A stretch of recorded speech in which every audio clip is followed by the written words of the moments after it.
Neticede Ruslar bir tilini öğrenme prosesinde tilini özleştirmişir. En birinci şartta üze fikirli, üze oralaşatılan tilinin negizlerine koyulur.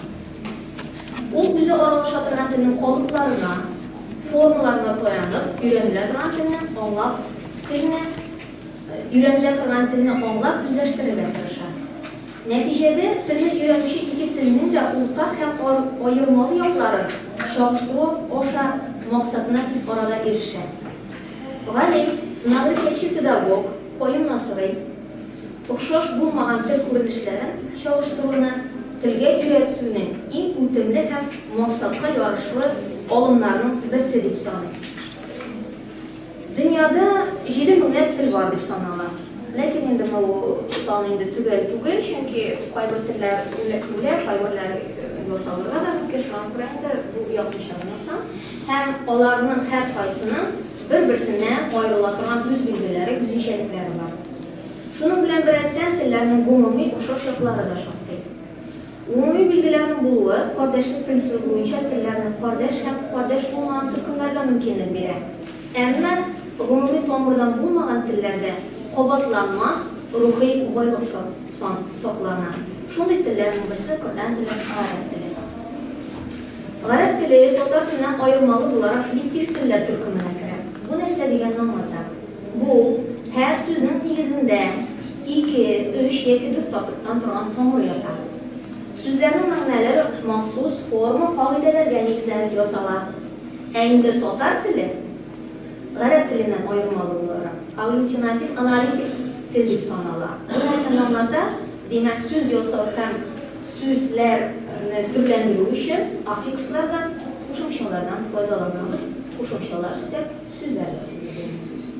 Shunga qaramasdan tatar tilinde de, Arap tilinde de bir-birisine o'xshagan formlar var. Bir-birisine o'xshagan grammatik kategoriyalar var.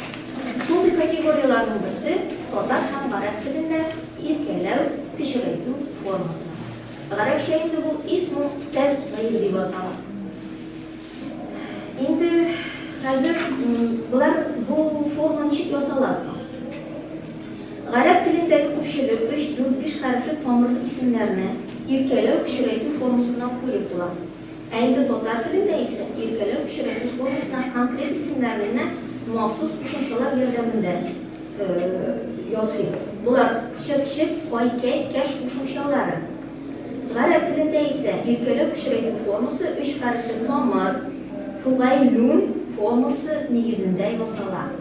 Mesela qalamun, Kuleymun, qalem, hem endi biz qalamshik deb tarjima etamiz. Demak, bu kichkinagina qalamni oladi. Rajulun, rujaylun, irat, iratqay deb bo'lsa erkalav. Shaydatul iratqay bo'lsa erkalav formasida bo'ladi. Hablun, bob, kubaylun, bo'shik, kichkinagina bob. Ham rijlun, rujaylun, oyoqshik, kichkinagina oyoqshik ham nejmun, yıldız, nüceymun, yıldızşık. Arap dilinde isimnin erkalav, pishiraytu formasi 4 harfli isimlerle fugaylun formasından izlep yasaladi. Mesela menzilun, münezilun, düşük. Bunday misallarni keltirib o'tmayman. Hem şulay yok 5 harfli isimlerde fugaylun formasından izlep yasaladi. Mesela misbahun, musaybihun deb yosalamız. Üstünde kichkinagina lampa turadi. Mana birinchi ko'rishga terjimada, to'g'ri terjimesinde bitta tigi nechigidagi endi quloqqa yotishsiz yong'iradi. Chunki mana bu formulalarda yosalgan arab tilida mana bu formulalar butun so'zlarga da deyarli qo'llaniladi. Lekin tatar tilidan terjima etgan vaqtda bunda bizning hozir ayirmoqlar kelishadi. Butun so'zlarga da qo'yib kesh qo'shimchalar yo'llanmaydi. Şuna göre tatar edebi tilinde bunday varyantlar edebi eserinin işlenirken yoraklı rəvişdə avtor tarafından kullanılır mümkün.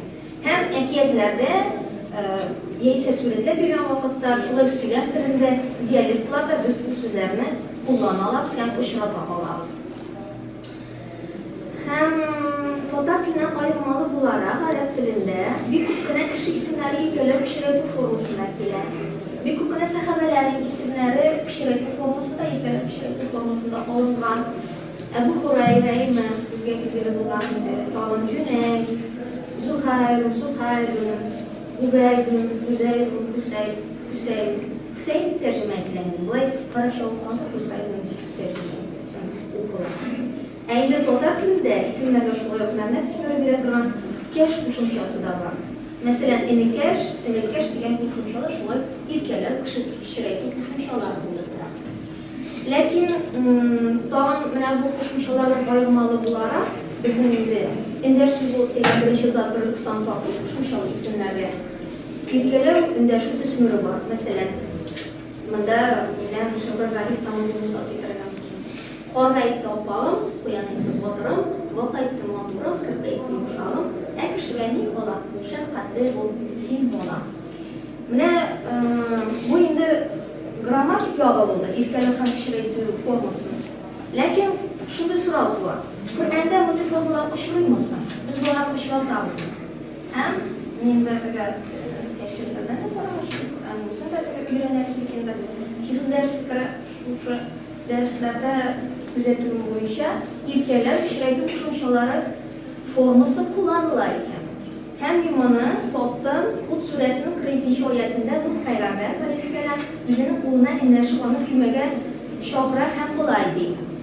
Va hiya tajri bihim fi mawjin kaljibali va nada Nuhun ibnahu va kana fi manzilin ya bunayya qad ma'ana va la taqum ma'al kafirin. Endi terjima tafsirine kelganda buni nechta terjima etilasa? To'g'ridan to'g'ri terjima to'g'ri so'z bormi? Bu endi noma'lum tafsiridan olingan terjima bo'laveradi. Nuh alayhissalom ayrim tarafda bo'lgan o'zining qangan ismli o'g'lini qichqirdi. Ey mening o'g'lim, men bizning bilan birga kuymaga o'tir. Ham tog'in Yusuf surasida Yusuf surasining 5-oyatida Yaqub payg'ambar alayhissalom o'zining kichkina o'g'li Yusufga da irkalar kishiraytib bulay deb endashdi. Qolaga bunayya la taqsus ru'yaka qala ihwatika fayaqidu laqa qaydan inna shaytona lil insani g'aduhum mubin. Ham tafsiri bulay beriladi. Yaqub aytdi, ey mening kichkina o'g'lim, sen ko'rgan tushingni qardoshlaringga suylama. Alloh sening haqingda hayla ham makr qilurlar. Dirstlikda shayton odamlarga oshib dushmandir dedi. Ham endi tog'in hadislarda da aytsa, endi hadislarda da bu ushbu desa, hadislarda da bu ushbu haqida endi olda aytgancha sahobalarning ismlari ushbu tayyorlab ushlaydi, qo'shimchalari bilan qo'llanilgan hadislarda da şartlı uçur. Hem neresi kesikler. Buna Roman grammatikada var. Bu Kur'an'ın özünde, hadislerde Allah'ı Teala Kur'an'da şu üzere kişinin üzere bilgisine muamele kılının matıl örneğini gösterdi. İrkeler kişilik forması, birbirine şu forması gösterdi. Hem neresi lafzinde bu kişilerin birbirine yakınlaştıran forma. Endi turmushga kelsak, turmushda mana biz endi ko'proq bolalarga o'zimizning bolalarimizga kishiraytib endashamiz. Boqayim deymiz, sog'ayim deymiz, kichkinam deymiz, opog'im deymiz, motorim deb endashamiz. Lekin o'g'illar orasına kelganda o'g'illar baribir bir-birisi bilan onday munosabatda tug'il, bir-birisine baribir nechikdir onday muomala siyrak ko'rinadi. Neydi Allah Teala bizi Kur'an'da şu muameleni ko'rsatgan ekan, bizga turmushda da şu muameleni qo'llanirga, amalga kiritirga albatta endi bir-birimizga marhamatli bo'lib, bir-birimizga muomalani shu yoqmatirib, keltirgan natijaga keldi. Bu maqola. Bu